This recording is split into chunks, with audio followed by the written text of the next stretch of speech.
Ladybird, come back before a wolf eats you.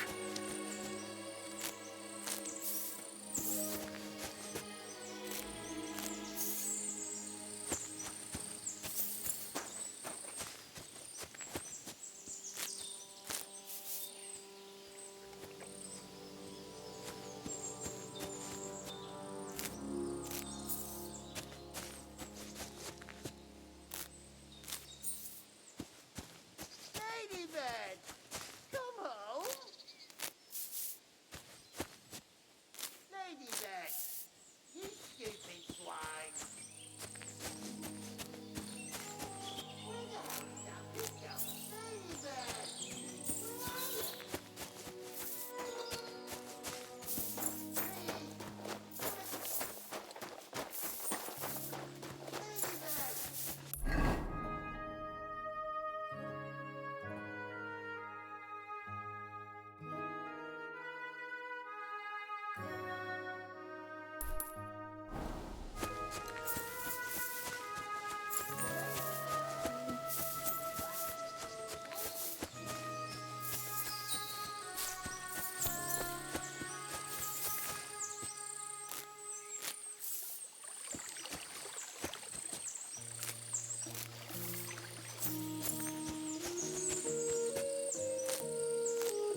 Hail.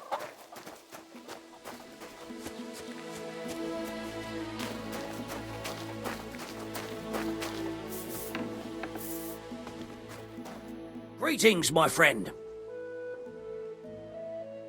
I need something repaired.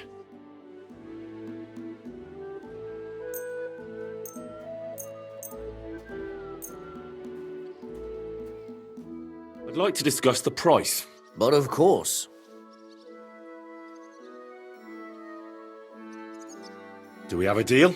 Look, offer a bit more and we can make a deal. Never mind then. I'm done haggling with you.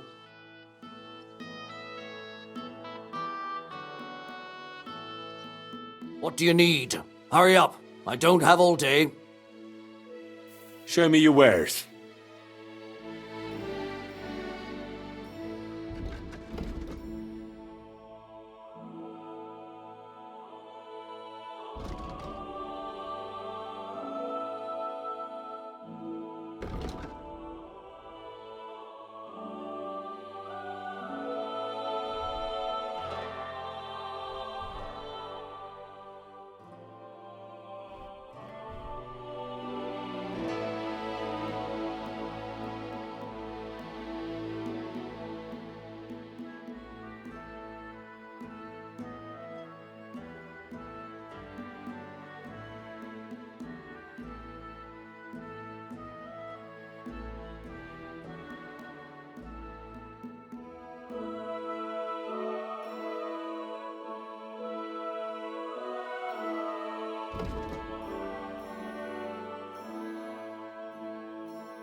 Maybe next time then.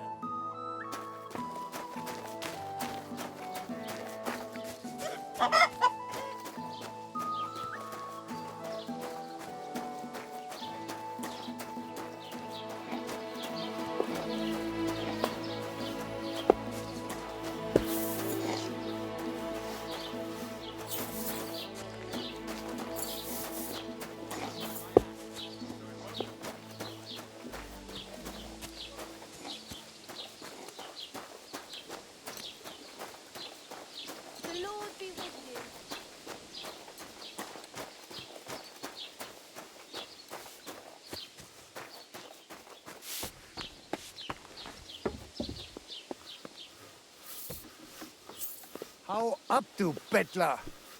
Was willst du? I'll have a look at the wares.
Word about the price. Natürlich, kein Problem.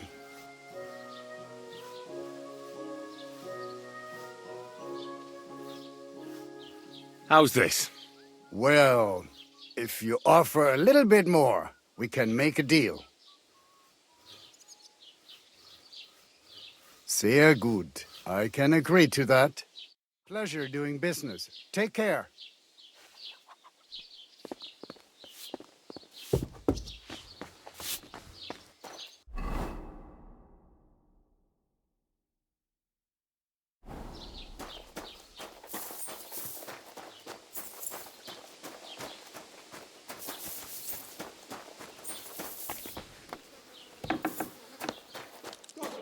Grüß Gott, was brauchst du?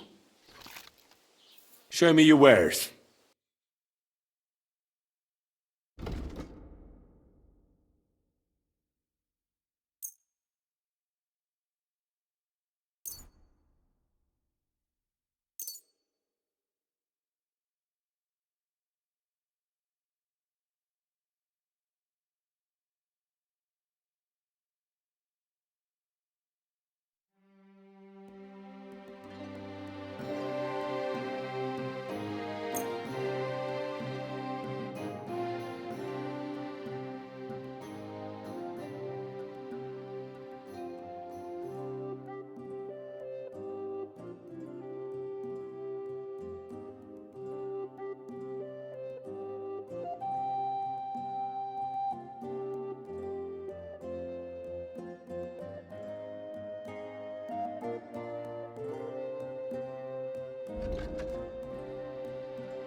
I'd like to discuss the price. Natürlich, kein Problem.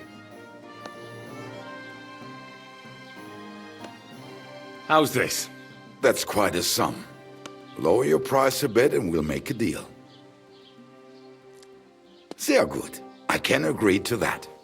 Du wirst sicher zufrieden sein. Bis bald.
God be with you. What was I just thinking about?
I'm always glad to see polite people like you.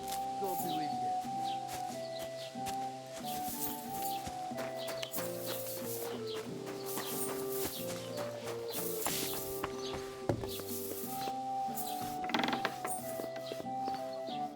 Gepriesen sei der Herr. Show me your wares.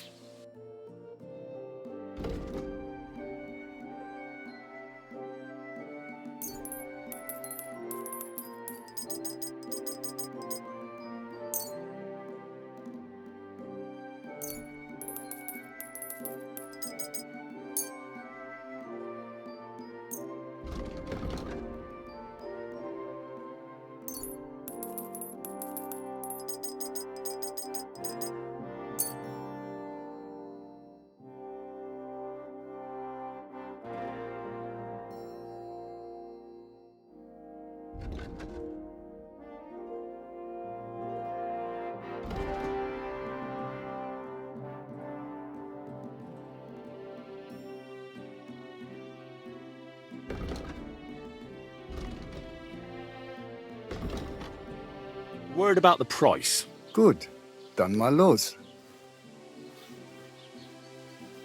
Do you accept? That's more like it. Lower your price a little more and we can make a deal. Ja, das ist gut. Finally a good price. Es war ein gutes Geschäft. Auf Wiedersehen.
Blessings to you.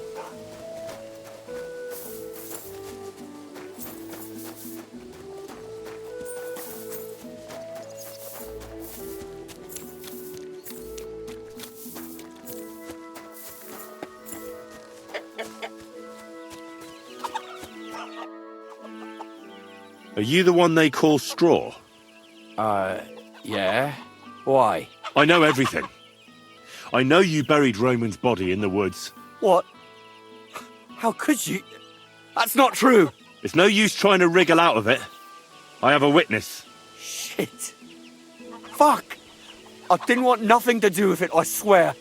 It's all that girl's fault. Where is Pavlena? I ain't telling you nothing.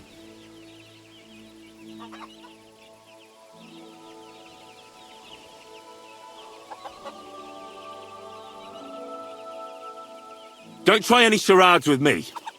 If something's happened to Pavlena, you'll pay for it. Here and now. No. You're the one who will pay. I won't let you go and snitch on us. I'll show you.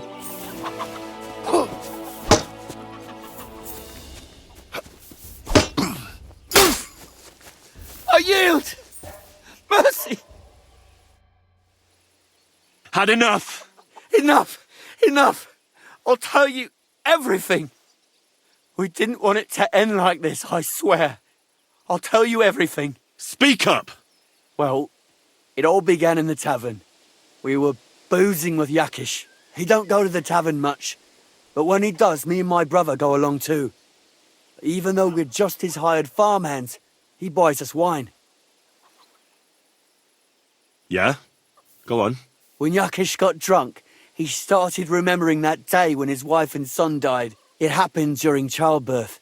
And to this day, Yakish blames Bozhina, the herb woman, for it. She was the midwife. I don't know if it was really her fault, but anyway, the boy died and she didn't baptize him, even though she had every right to do it. The little fella died unchristened, so his soul is damned for all eternity. That's not right.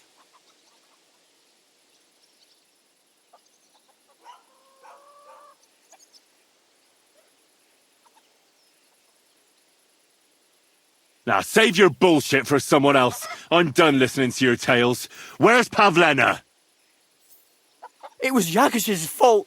He wanted to get revenge on Bozhina, and my brother Ota got this idea into his head. We lay in wait for Pavlena. We followed her along the path to the pond, and then we jumped her. Only then her fella turned up, Roman. As soon as he saw us, he charged us like a wounded boar, and he held my brother by the throat and pounded him like a madman. So I grabbed a rock and smashed him over the head with it. I never seen so much blood. I didn't mean to kill him, I swear. God almighty. And what did you do with Pavlena? She was stunned when she saw what happened. So my brother grabbed her and dragged her into the rocks while I went to bury Roman. We couldn't just let her go after she'd seen everything. Where in the rocks? To the south of Zheleov. There's a kind of gorge there. An abandoned poacher's hide with a ladder leading to it. I've told you everything. What are you going to do with me?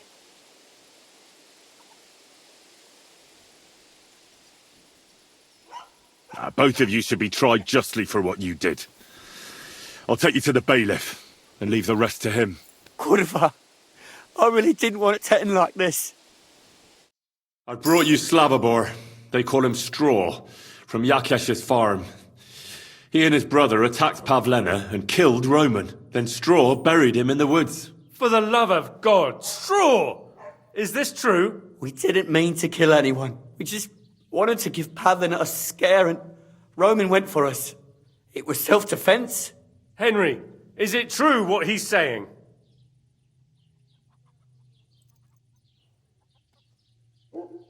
Straw's not telling the whole truth. He and his brother attacked Pavlena, thinking they could get something out of him. I might have known. We'll keep Straw under lock and key until I decide what to do with him. Thanks for bringing him in, Henry. Roman was an honest Christian. It's a great shame.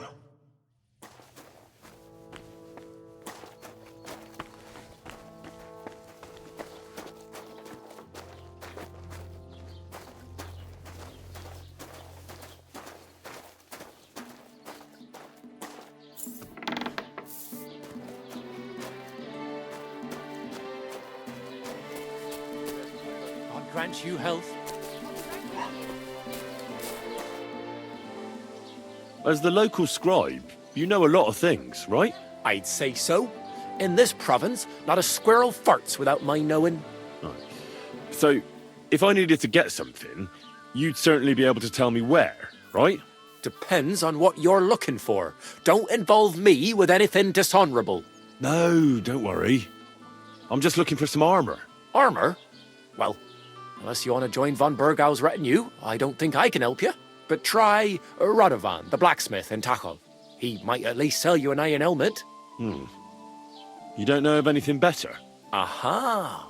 So, the good man is a connoisseur, eh? And how would Prince Brunswick's armor suit you? Whose armor? Oh, it's just a local legend. What legend? It's hard to explain. There are actually 2 legends, or even 3. Well, it doesn't really matter. Why are you so interested anyway? Fine armor like that belongs in the hands of a knight.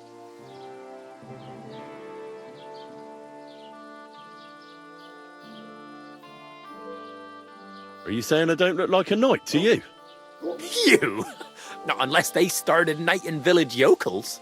In short, they say the armor of ancient Bohemian Prince Brunswick is hidden here, waiting for some valiant knight to find it. I don't believe it, of course. After all, I'm educated. But you'd be surprised how many fools have set off to find it. Who exactly was this Brunswick? You don't know, lad? Educate yourself. Brunswick was a famous Czech prince who won the lion for our country's coat of arms. Really? How is it that I've never heard of him? Perhaps because he never existed. Prince Vladislav II got the lion for our coat of arms for helping Emperor Frederick I, known as Redbeard. But you just said that... Brunswick is just a legend, but a quite lovely one, I'll give you that. Could you recount for me the legend of Brunswick? Well, why not? Brunswick was a valiant Bohemian prince. He lived in a time when our country had an eagle on its coat of arms, but that wasn't good enough for him. So he decided to head out into the world and gain the mark of a more powerful animal. A man after my own heart. You may think so, but his wife was none too happy.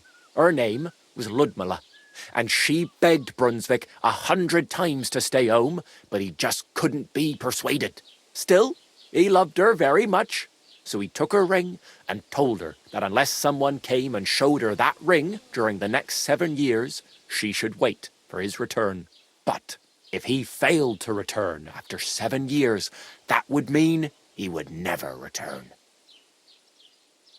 Then what happened next? Brunswick's party set out to sea, but didn't get far. They were drawn in by an island with a mysterious mountain of amber that holds all ships and prevents them from leaving. Over time, the men on the deserted island died of starvation, leaving only Brunswick, who noticed that once a year a great bird called No came to the island to hunt. And so the clever knight hid in his horse's hide at just the right time. And when the bird came, it mistook him for prey and carried him away. So Brunswick wandered on. After some time on the road, the prince came across something unprecedented.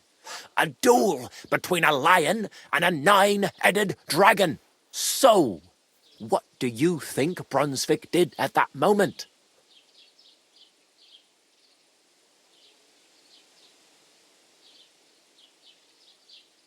Well, the dragon is certainly much stronger than a lion, so I suppose he sided with the dragon, right? Nonsense! Brunswick rushed to help the lion, and together they killed the dragon. And from that time on, they were stalwart companions. The lion even followed him all the way back to Bohemia. Except, by then, it was already too late. It had already been exactly 7 years to the day since Brunswick set off on his journey. His wife, Ludmilla, who had until that time valiantly resisted all suitors, was about to remarry. But at the wedding feast, Brunswick managed to drop the ring in her cup. So it all turned out well. For Brunswick, that is. Not so for Ludmilla's new groom. But the lion took care of that. Where did Brunswick's armor come from? It is said that George the Lion of Württemberg brought it here. He was the nephew of Lord Chenyek of Württemberg, who built Trusky. This George spent a lot of time with King Wenceslas. A suspiciously long amount of time, if you know what I mean. I think I get the picture. And it is said that one day, a lion escaped from the king's menagerie, and George overpowered it with his bare hands and laid it at the king's feet, still alive. As a reward, Wenceslas gave young Württemberg the name Lion and the armor of his ancestor, Prince Brunswick. Only Sir George didn't live to enjoy it for long. He caught the plague at a tournament abroad and died on his way back to his king, specifically while visiting his uncle here at Trusky. Of course, the king wanted his armor back, but Lord Chenyek didn't want to give it to him, claiming he had the hereditary right to it. It looked like Wenceslas would lay siege to Trusky, but fortunately Lord Chenyek was completely destitute by then, so he sold all of Trusky and the armor to the king. Chenyek was broke. How come? Because of building his castle. Trusky may be impressive, but it's too expensive for a nobleman. Even the king had difficulty paying for such a castle. Well, if the king was so endeared with Brunswick's armor, why did he leave it here? Because he didn't have any choice, my friend. He never found the armor. Lord Chenyek was as cunning as a fox. While he did leave the armor here, he never told anyone where. It's said he hid it so it could only be found by a true knight. Each piece in a different place. Or so they say round these parts. Who knows if there's any truth to the tale? And do you know where I could find Brunswick's armor? Yes, lad, if it even really exists. But I do have a little bit of advice for you. Sir Chenyek, who they say hid the armor, left behind a riddle. It's a test that must be passed by whoever wants to find it. Do you want to hear it? And how did that riddle go? Wait, how was it? I've got it. Take your leave of crone and maiden, standing tall behind the gates. Boldly go towards true midnight. In caverns cold your prize awaits. Pass through the all of forest kings, hidden deep from hunter's gaze.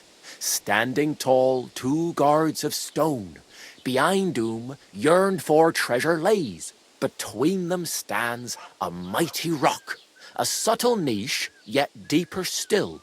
A place to give one's art to God.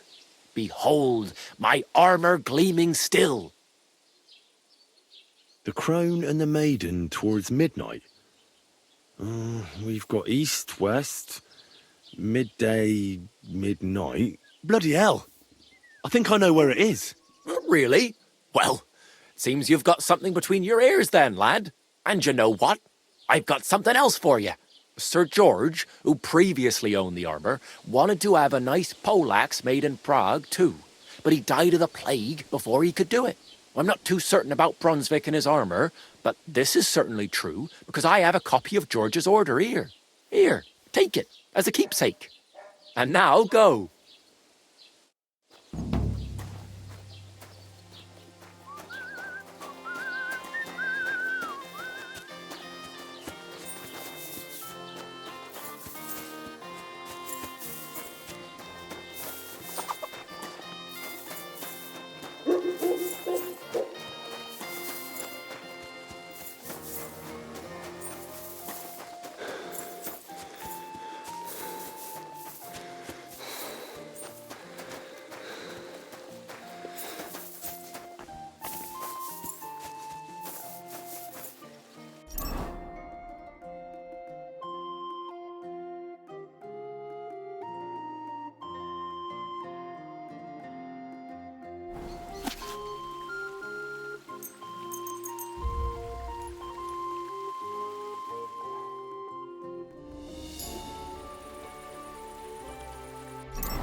There's nothing left here.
You shouldn't be bothering us here.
Whew. It's just you.